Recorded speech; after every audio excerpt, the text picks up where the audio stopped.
So today we are going to study the gross features of the cerebrum. So अब cerebrum को gross features पढ्नुभन्दा अगाडि चाहिँ हामीले जुन चाहिँ यो ब्रेन छ नि, यो ब्रेनको र्यान्डम कुराहरू पढ्छौँ के पहिला. सो अब यो ब्रेनको कुरा गर्दाखेरि चाहिँ हामीलाई यो स्पेसिमेन राखेर चाहिँ योदेखि सोध्ने भनेर चाहिँ के सोध्छ भनेपछि हामीलाई हात चाहिँ पिन गरेर लोबहरूमा पिन गरेर कुन कुन आइडेन्टिफाई द लोब अनि आइडेन्टिफाई द सल्कस गाइरै सोध्न सक्छ. सो अब यसको कुरा गर्दाखेरि चाहिँ यो चाहिँ हाम्रो यसरी होल्ड गर्नुपर्छ क्या, यसलाई एनाटोमिकल पोजिसनमा होल्ड गर्दा चाहिँ. किनभने जुन चाहिँ यो फ्रन्टल लोबलाई त फ्रन्ट साइडमा पार्नु पऱ्यो, अनि यो टेम्पोरल लोबलाई चाहिँ साइडमा हुनु पऱ्यो, अनि अक्सिपिटल लोब चाहिँ पछाडि हुनु पऱ्यो.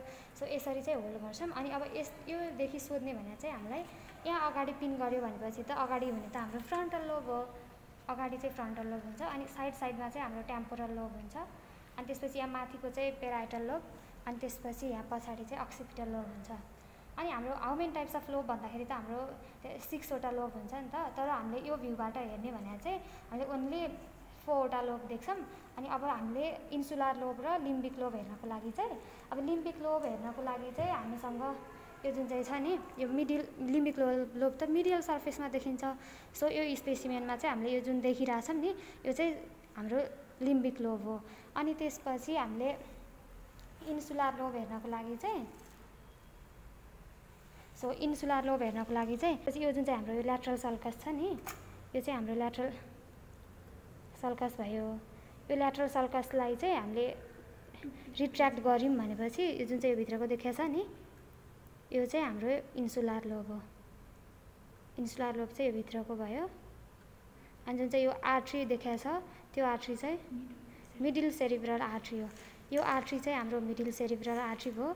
अनि यो लोब चाहिँ इन्सुलर लोब भयो. अनि अब हामीलाई योदेखि चाहिँ स्पोटरमा के सोध्न सक्नुहुन्छ भन्दाखेरि अब यो स्पेसिमेनलाई राखेर यहाँनिर पिन गर्न पनि सक्नुहुन्छ नि त. यहाँनिर पिन गरेर आइडेन्टिफाई दि सल्कस भनेपछि त सजिलो भयो, यो त ल्याटरल सल्कस भयो. अनि आइडेन्टिफाई दि लोब भनेपछि पनि अब यहाँ भित्रसम्म गाड्यो भनेपछि त यो लोब त हाम्रो इन्सुलर लोब हो नि त. अनि ल अब यहीँ पिन गरेर चाहिँ हामीले आइडेन्टिफाई द स्ट्रक्चर भनेपछि के लेख्ने भनेपछि चाहिँ हामीले दुवै लेख्नु पऱ्यो. अब इन्सुलर लोब पनि लेख्नु पऱ्यो, ल्याटरल सल्कस पनि लेख्नु पऱ्यो.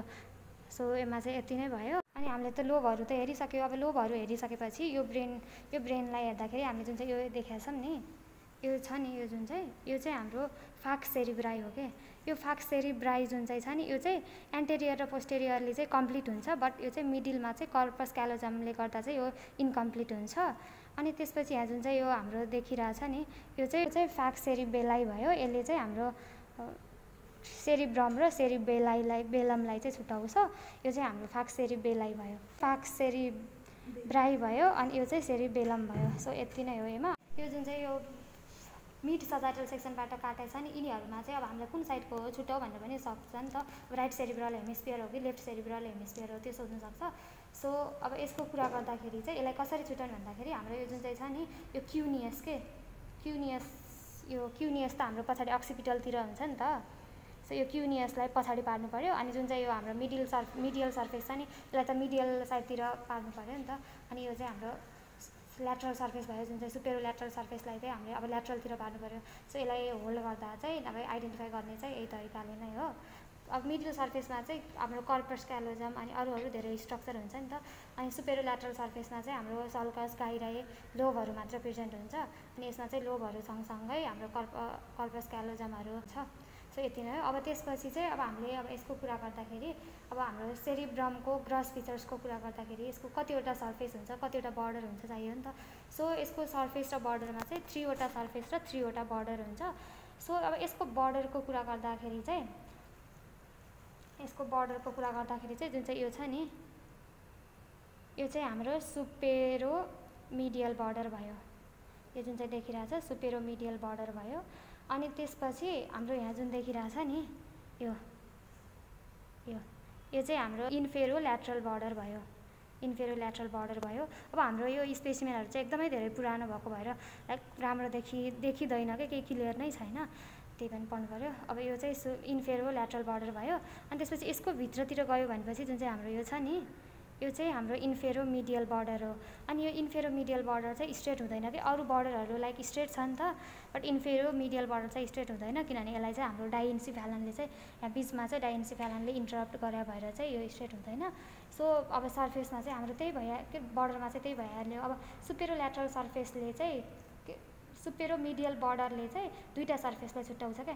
एउटा चाहिँ सुपेरोल्याटरल सर्फेसलाई अनि अर्को चाहिँ हाम्रो मिडियल सर्फेसलाई छुट्याउँछ। सुपेरो मिडियल बर्डरले चाहिँ सुपेरोल्याटरल सर्फेसलाई मिडियल सर्फेससँग छुट्याउँछ। अनि त्यसपछि जुन चाहिँ हाम्रो यो इन्फेरोल्याटरल बर्डर छ नि, यो इन्फेरोल्याटरल बर्डरले चाहिँ सुपेरोल्याटरल सर्फेसलाई र इन्फेरियर सर्फेसलाई छुट्याउँछ। अनि त्यसपछि यो इन्फेरो मिडियल बर्डरले चाहिँ यो जुन चाहिँ मिडियल सर्फेसलाई इन्फेरियर सर्फेससँग छुट्याउँछ।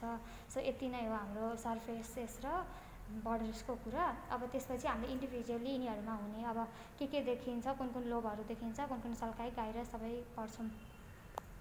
सो अब हामीले चाहिँ इन्डिभिजुअली सर्फेसमा कुन लोबहरू अनि कुन सल्कसहरू गाइरीहरू हुन्छ त्यो हामीले पढ्छौँ। सो अब स्टार्टिङ विथ दि सुपेरोल्याटरल सर्फेस, यो चाहिँ हाम्रो सुपेरोल्याटरल सर्फेस भयो। अनि यो सुपेरोल्याटरल सर्फेसदेखि चाहिँ हामीलाई मेन एकदमै धेरै सोध्ने कुरा चाहिँ जुन चाहिँ यो छ नि, यो सेन्ट्रल सल्कस, यो चाहिँ सेन्ट्रल सल्कस भयो। अनि सेन्ट्रल सल्कसको अगाडि प्री सेन्ट्रल सल्कस हुन्छ अनि पछाडि चाहिँ पोस्ट सेन्ट्रल सल्कस हुन्छ।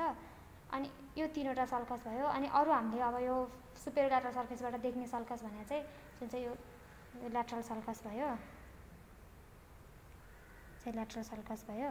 अनि त्यसपछि यो चाहिँ पेराइटो अक्सिपिटल सल्कस छ नि, यो पेराइटो अक्सिपिटल सल्कस।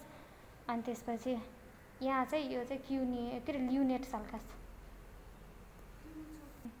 यो चाहिँ पेराइटो अक्सिपिटल सल्कस। अनि यो चाहिँ हाम्रो ल्याटरल सल्कस। सो यो अनि अब योबाट हामीले लोबहरू देख्ने भने चाहिँ यो चाहिँ फ्रन्टल लोब भयो, फ्रन्टल लोब अनि पेराइटल लोब अनि त्यसपछि अक्सिपिटल लोब अनि टेम्पोरल लोब। अनि यहाँ भित्र हेऱ्यो भनेपछि यहाँभित्र लिम्बिक लोब हुन्छ मिडियल सर्फेसमा। सो लोब र सर्फेसको कुरा त्यति नै भयो। अब हामीले फ्रन्टल लोब इन्डिभिजुअल लोबको बारेमा पढ्छौँ। सो अनि अब हामीलाई चाहिँ अब स्पोटरमा चाहिँ के सोध्न सक्नुहुन्छ भनेपछि अब यो चाहिँ हाम्रो फ्रन्टल लोब हो। फ्रन्टल लोबमा पिन गरेर चाहिँ अब what are the gyri and the sulci present in this lobe अनि which is the identify the lobe भनेर सोध्छ। सो यो लोबमा पिन गऱ्यो भनेपछि हाम्रो त यो त फ्रन्टल लोब हो, त फ्रन्टल लोब भयो। अनि फ्रन्टल लोबमा हुने सल्साइ र गाइरीको कुरा गर्दाखेरि चाहिँ एउटा चाहिँ हाम्रो फ्रन्टल लोबमा चाहिँ प्री सेन्ट्रल सल्कस हुन्छ, यो चाहिँ प्री सेन्ट्रल सल्कस भयो। अनि त्यसपछि अर्को चाहिँ सुपेरियर फ्रन्टल सल्कस र इन्फेरियर फ्रन्टल सल्कस। अनि त्यसपछि गाइराई पनि हाम्रो चारवटा गाइराई हुन्छ नि, 3वटा सल्साइ भयो भने 4वटा गाइराई हुन्छ। अनि 4वटा गाइराईमा चाहिँ एउटा प्री सेन्ट्रल गाइरस हुन्छ, अनि त्यसपछि सुपेरियर फ्रन्टल गाइरस हुन्छ, मिडिल फ्रन्टल गाइरस र इन्फेरियर फ्रन्टल गाइरस हुन्छ। अनि त्यसपछि यो चाहिँ फ्रन्टल लोबमा हामीलाई यति जाने चाहिँ इनफ हो। अनि त्यसपछि आएर हाम्रो अब पेराइटल लोबमा गइसकेपछि पेराइटल लोबमा चाहिँ अब हाम्रो त्यसमा पनि दुईवटा सल्कस हुन्छ, 3वटा गाइराई हुन्छ। सो दुईवटा सल्काइमा चाहिँ के हुन्छ भनेपछि एउटा पोस्ट सेन्ट्रल सल्कस र इन्ट्रापेराइटल सल्कस हुन्छ। इन्ट्रापेराइटल सल्कस चाहिँ कतै हो इन्ट्रापेराइटल सल्कस। अनि त्यसको गाइराईमा चाहिँ के हुन्छ भनेपछि सुपेरियर पेराइटल गाइरस अनि त्यसपछि पोस्ट सेन्ट्रल गाइरस अनि इन्फेरियर पेराइटल गाइरस हुन्छ। 3वटा गाइरस र 2वटा सल्साइ भइसक्यो। अनि अनि अब यो अक्सिपिटल लोबमा हुने सल्साइ र गाइराई चाहिँ अक्सिपिटल लोबमा चाहिँ 3वटा सल्साइ र 4वटा गाइराई हुन्छ। सो 3वटा सल्साइमा चाहिँ के हुन्छ भन्दाखेरि हुन्छ ल्याटरल अक्सिपिटल सल्साइ हुन्छ, अनि ट्रान्सभर्स अक्सिपिटल सल्साइ हुन्छ, अनि ल्युनेट सल्साइ हुन्छ। सो के हुन्छ भन्दाखेरि ल्युनेट सल्साइ हुन्छ, ल्युनेट चाहिँ यतातिर हुन्छ, जुन चाहिँ यो देखिरहेको छ नि यो चाहिँ ल्युनेट हुन्छ, यो चाहिँ ल्युनेट सल्साइ भयो, सल्कस भयो। अनि त्यसपछि यो माथि गइरहेको छ नि यो चाहिँ हाम्रो ट्रान्सभर्स सल्साइ भयो, अनि यतातिर चाहिँ हाम्रो ल्याटरल सल्कस हुन्छ। अनि त्यसपछि गाइराईमा चाहिँ हाम्रो एउटा हुन्छ सुपेरियर अक्सिपिटल गाइरस, अनि त्यसपछि मिडिल अक्सिपिटल गाइरस, अनि इन्फेरियर अक्सिपिटल गाइरस र क्युनियस हुन्छ। अक्सिपिटलमा लोबमा चाहिँ यति नै हो। अनि जुन चाहिँ यो टेम्पोरल लोबमा छ नि, यो टेम्पोरल लोबमा चाहिँ हाम्रो के हुन्छ भन्दाखेरि यो चाहिँ हाम्रो ल्याटरल सल्कस भइहाल्यो। ल्याटरल सल्कसले चाहिँ टेम्पोरल लोबलाई अरूबाट छुट्याउँछ। टेम्पोरल लोबलाई चाहिँ फ्रन्टल र पेराइटल लोबसँग छुट्याउँछ। अनि यो टेम्पोरल लोबमा चाहिँ 3वटा गाइराई र 2वटा सल्साइ हुन्छ। सुपेरियर टेम्पोरल सल्साइ र इन्फेरियर टेम्पोरल सल्साइ हुन्छ। अनि गाइराईमा चाहिँ superior temporal gyrus, inferior temporal gyrus र मिडिल टेम्पोरल गाइरस हुन्छ। सो यति नै हो हाम्रो यसमा हुने चाहिँ। सो सो अनि अर्को हामीलाई मेन एउटा चाहिँ यहाँनिर पिन गरेर चाहिँ के हो भनेर सोध्न सक्छ। यो चाहिँ हाम्रो प्री अक्सिपिटल नर्भ हो, प्री अक्सिपिटल नर्भ हो। अनि योबाट हेर्दाखेरि हामीले यो जुन देखिरहेको छ नि यो चाहिँ क्युनियस लोब हो क्या, क्युनियस लोब। ल्याटरल सर्फेस सकाइसक्यौँ। अब मिडियल सर्फेसको कुरा गर्दाखेरि चाहिँ सबैभन्दा एबोभ चाहिँ के हुन्छ भन्दा चाहिँ अब सुपेरोमिडियल बर्डर हुने भयो। यो चाहिँ जुन चाहिँ छ यो सुपेरोमिडियल बर्डर भयो। अनि अब यो सुपेरोमिडियल बर्डरको पनि हामी यो बिहाइन्डदेखि अगाडि जाँदा बिहाइन्डदेखि इनफ्रन्ट जाँदाखेरि चाहिँ के हुन्छ भन्दाखेरि यो जुन चाहिँ छ नि यो चाहिँ हाम्रो क्युनियस भयो। सबैभन्दा बिहाइन्डमा चाहिँ क्युनियस हुन्छ। अनि क्युनियसको माथि चाहिँ प्री क्युनियस हुन्छ। अनि त्यसपछि यो चाहिँ हाम्रो प्री क्युनियस भयो। अनि अब यहाँ चाहिँ सबैभन्दा एकदमै धेरै यो स्पोटरमा एकदमै धेरै सोध्ने कुरा चाहिँ जुन चाहिँ हाम्रो यो छ नि यो यु सेपको देखिरहेछ नि यहाँ यो चाहिँ मैले ड्र गरिरहेको छु नि हो, यो चाहिँ हाम्रो प्यारासेन्ट्रल लोब्युल हो क्या। यो एकदमै धेरै इम्पोर्टेन्ट छ स्पोटरमा हामीलाई। यो त सोध्नु छ नै के, किनभने चाहिँ यो किन यति धेरै इम्पोर्टेन्ट छ भन्दाखेरि जुन चाहिँ हाम्रो यो सेन्ट्रल सल्कस छ नि यो सेन्ट्रल सल्कस चाहिँ यो प्यारासेन्ट्रल लोब्युलमा क्रस गरेर हुन्छ क्या। प्यारासेन्ट्रल लोब्युललाई चाहिँ इन्टरफेयर गरेर हुन्छ सेन्ट्रल सल्कसले। अनि अब हामीलाई थाहा छ कि सेन्ट्रल सल्कसको मेन काम भनेर चाहिँ हाम्रो सेन्ट्रल सल्कसले चाहिँ होल अफ द ब्रेनलाई चाहिँ एन्टेरियर र पोस्टेरियर पार्टमा डिभाइड गर्छ। त्यसमा पनि एन्टेरियर पार्टलाई चाहिँ मोटर फङ्सनमा अनि पोस्टेरियरलाई चाहिँ सेन्सरी फङ्सनमा डिभाइड गर्छ। अनि त्यसपछि यसले चाहिँ हाम्रो प्यारासेन्ट्रल लोब्युललाई क्रस गरेर गयो भनेपछि त अब प्यारासेन्ट्रल लोब्युलको पनि सेन्सरी र मोटर फङ्सन दुवै हुने भयो। सो यसको अब हाम्रो प्यारासेन्ट्रल लोब्युलको चाहिँ मेन फङ्सन सोध्नुहुन्छ क्या, फङ्सन र लोकेसनको कुरा गर्दाखेरि चाहिँ यो चाहिँ हाम्रो प्री क्युनियसको अगाडि हुन्छ नि त।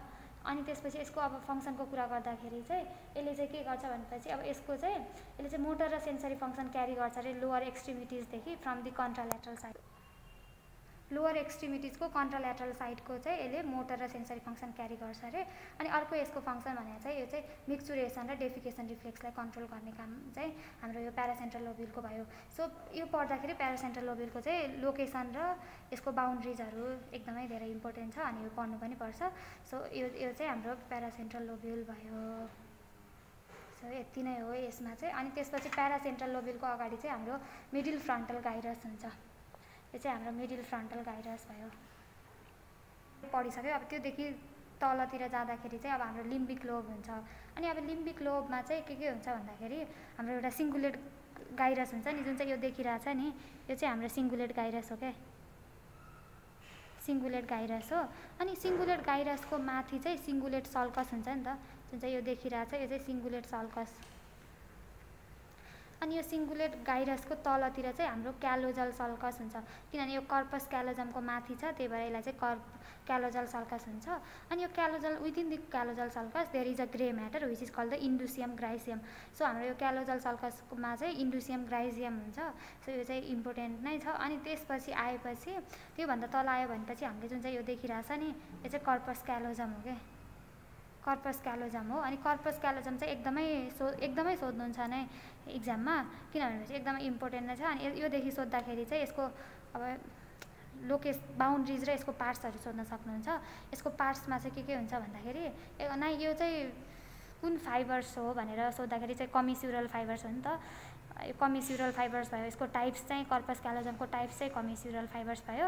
अनि यसको चाहिँ पार्ट्स सोध्नुहुन्छ। पार्ट्समा चाहिँ जुन चाहिँ हाम्रो यो फ्रन्टल लोबतिर छ नि यतातिर गइरहेछ यो चाहिँ हाम्रो रोस्ट्रम भयो, यो चाहिँ रोस्ट्रम भयो। अनि रोस्ट्रमको पछाडि चाहिँ जेन्यु हुन्छ। जेन्यु भनेर चाहिँ यो एन्टेरियर बेन्ड जुन चाहिँ यहाँ बेन्ड देखिरहेछ नि त बेन्ड भएको छ त्यसलाई चाहिँ जेन्यु भन्छ। अनि जेन्युभन्दा पछाडि आएपछि चाहिँ हाम्रो यो बडी भयो। अनि बडीभन्दा पछाडिको चाहिँ स्प्लेनियम भयो। सो कर्पस क्यालोजममा चाहिँ हाम्रो यो कुन टाइप्सको हो अनि त्यसपछि यसको चाहिँ हामीलाई पार्ट्सहरू सोध्नुहुन्छ। सो कर्पस क्यालोजमको यति भइहाल्यो। अनि अब कर्पस क्यालोजमको तल आएपछि चाहिँ यो डाइएन्सिफेलन हो नि त। डाइएन्सिफेलनमा चाहिँ हाम्रो हुने कुराहरू चाहिँ थ्यालामस, हाइपोथ्यालामस, इपिथ्यालामस, सबथ्यालामस, मेटाथ्यालामसहरू हुन्छ। अनि जुन चाहिँ यो छ नि यो चाहिँ हाम्रो थ्यालामस हो के। अनि यो थ्यालामसको चाहिँ अगाडितिर जुन चाहिँ यो छ यो चाहिँ हाइपोथ्यालामस हो। सो यो जुन चाहिँ छ यो चाहिँ हाम्रो थ्यालामस हो। थ्यालामसको अगाडि जुन चाहिँ छ नि यो चाहिँ हाइपोथ्यालामस हो। थ्यालामस चाहिँ ठुलो पार्टलाई चाहिँ थ्यालामस हो, सानो पार्ट चाहिँ हाइपोथ्यालामस। अनि यो जुन चाहिँ कर्पस क्यालोजम छ नि, कर्पस क्यालोजमदेखि सोध्ने चाहिँ यसको टाइप सोध्नुहुन्छ, जुन चाहिँ कमिस्युरल फाइबर्स हो। अनि यसको लेन्थ चाहिँ 10 सेन्टिमिटर हुन्छ। अनि यसको पार्ट्स जुन चाहिँ रोस्ट्रम, जेन्यु, बडी र स्प्लेनियम। अनि यसको इन्डिभिजुअल पार्ट्समा पिन गरेर पनि सोध्न सक्नुहुन्छ है। जस्तै यहाँ पिन गर्नुभयो भनेपछि त यो रोस्ट्रम भयो, अनि यहाँ यो बेन्डतिर पिन गर्नुभयो भने त्यो जेन्यु भयो, अनि यो बडी, अनि पछाडिको थिकेस्ट पार्ट चाहिँ स्प्लेनियम भयो। अनि त्यसपछि यो जुन चाहिँ कर्पस क्यालोजमको तल गयो भनेपछि हाम्रो जुन चाहिँ यो छ नि, अब यसमा त त्यस्तो धेरै राम्ररी देखिँदैन किनभने अब हाम्रो सबै ड्यामेज भइसकेको छ क्या। यो चाहिँ हाम्रो अब सेप्टम पेलुसिडम हो क्या, थोरै मात्र देखिरहेको छ नि, यो सेप्टम पेलुसिडम हो। सो यो सेप्टम पेलुसिडमले चाहिँ हाम्रो ल्याटरल भेन्ट्रिकललाई कभर गरेर राखेको हुन्छ क्या। ल्याटरल भेन्ट्रिकल त एउटा क्याभिटी हो नि त, जसलाई चाहिँ सेप्टम पेलुसिडमले छोपेर राखिरहेको हुन्छ। अनि यो सेप्टम पेलुसिडमलाई हटाएपछि चाहिँ हाम्रो जुन चाहिँ ल्याटरल भेन्ट्रिकल एक्सपोज्ड हुन्छ। अनि अब ल्याटरल भेन्ट्रिकललाई सोद्धाखेरि चाहिँ अब लाइक यहाँ पिन गरेर के हो भनेपछि त अब ल्याटरल भेन्ट्रिकलमा त पिन गर्नै मिल्दैन नि त, त्यो त एउटा स्पेस हो। सो त्यही भएर हामीलाई चाहिँ एरो देखाएर चाहिँ which is the structure or identify the structure भनेर सोद्धा चाहिँ ल्याटरल भेन्ट्रिकल भने। तर यहाँ पिन गाडेर सोध्नुभयो भनेपछि चाहिँ हामीले लेख्दा चाहिँ अब ल्याटरल भेन्ट्रिकलमा त हुने हाम्रो कौडेट न्युक्लियस हुन्छ। सो कौडेट न्युक्लियस लेख्नुपर्छ। यसमा चाहिँ यति नै भयो। सो यो चाहिँ सेप्टम पेलुसिडम भयो। सेप्टम पेलुसिडमलाई हटाएपछि चाहिँ ल्याटरल भेन्ट्रिकल देखिन्छ। अनि ल्याटरल भेन्ट्रिकलको भित्र चाहिँ कौडेट न्युक्लियस हुन्छ। अनि अब यो कौडेट न्युक्लियस अब यो ल्याटरल भेन्ट्रिकलको तल चाहिँ अब त्यही डाइन्सिफेलन चाहिँ यो थ्यालामस भयो, यो चाहिँ हाइपोथ्यालामस भयो। अनि अर्को कुरा चाहिँ जुन चाहिँ यो हाम्रो सिङ्गुलेट गाइरस छ नि, सिङ्गुलेट गाइरसको ल्याटरली चाहिँ हाम्रो प्याराहिप्पोक्याम्पल गाइरस र डेन्टेड गाइरस हुन्छ। सो मिडियल सर्फेसमा चाहिँ यति नै हो। अब हामी इन्फेरियर सर्फेस पढ्छौँ। So now moving to the inferior surface. So यो चाहिँ हाम्रो इन्फेरियर सर्फेस भयो। इन्फेरियर सर्फेसमा चाहिँ यो जुन चाहिँ देखिरहेको छ यो चाहिँ मिडियल लङ्गिट्युडनल फिसर हो। मिडियल लङ्गिट्युडनल फिसरले चाहिँ राइट र लेफ्ट सेरिब्रल हेमिस्फियरमा छुट्टाएको हुन्छ। अनि त्यसपछि यसको चाहिँ अब हाम्रो जुन चाहिँ यो ल्याटरल सल्कस हुन्छ नि, ल्याटरल सल्कसले चाहिँ इन्फेरियर सर्फेसलाई चाहिँ दुईवटा पार्टमा डिभाइड गरे हुन्छ। इन फ्रन्ट चाहिँ हाम्रो अर्भाइटल सर्फेस र पछाडि चाहिँ टेन्टोरियल सर्फेसमा डिभाइड गरे हुन्छ। अनि त्यसपछि अर्को चाहिँ अब हामीलाई यो इन्फेरियर सर्फेसमा त हाम्रो जुन चाहिँ छ नि यो चाहिँ इन्टरपेडङ्कुलर फोसा हो। अनि यहाँदेखि सोध्ने भने यही इन्टरपेडङ्कुलर फोसा नै हो। इन्टरपेडङ्कुलर फोसाको बााउन्ड्रिज सोध्नुहुन्छ। इन्टरपेडङ्कुलर फोसाको चाहिँ बााउन्ड्रिज सोध्नुहुन्छ। बााउन्ड्रिजमा चाहिँ एन्टेरियरमा चाहिँ caudal part of the optic chiasma हुन्छ। एन्टेरियरमा चाहिँ caudal part of the optic chiasma हुन्छ। अनि यसको एन्टेरोल्याटरलमा चाहिँ अप्टिक ट्र्याक हुन्छ। अनि पोस्टेरोल्याटरलमा चाहिँ क्रस सेरिब्राई हुन्छ। अनि पोस्टेरियरमा चाहिँ cranial border of the puns हुन्छ। अनि यसको फ्लोर जुन चाहिँ छ नि यो फ्लोरमा चाहिँ इन्फन्डिबुलर स्टिम विथ ट्युबर सिनेरियम हुन्छ। सो इन्टरपेडङ्कुलर फोसामा चाहिँ यति भयो। अनि जुन चाहिँ हाम्रो यो देखिरहेको छ नि यो चाहिँ सर्कल अफ विलिस हो। हाम्रो मिड ब्रेन भयो यो चाहिँ। अनि त्यसपछि यो चाहिँ हाम्रो फाक्स सेरिबेलाई हो। यसले चाहिँ सेरिब्रमलाई र सेरिबेलाईलाई छुट्याउँछ। सो इन्फेरियर सर्फेसमा पढ्नुपर्ने यति नै हो। Thank you for watching my video. Bye by.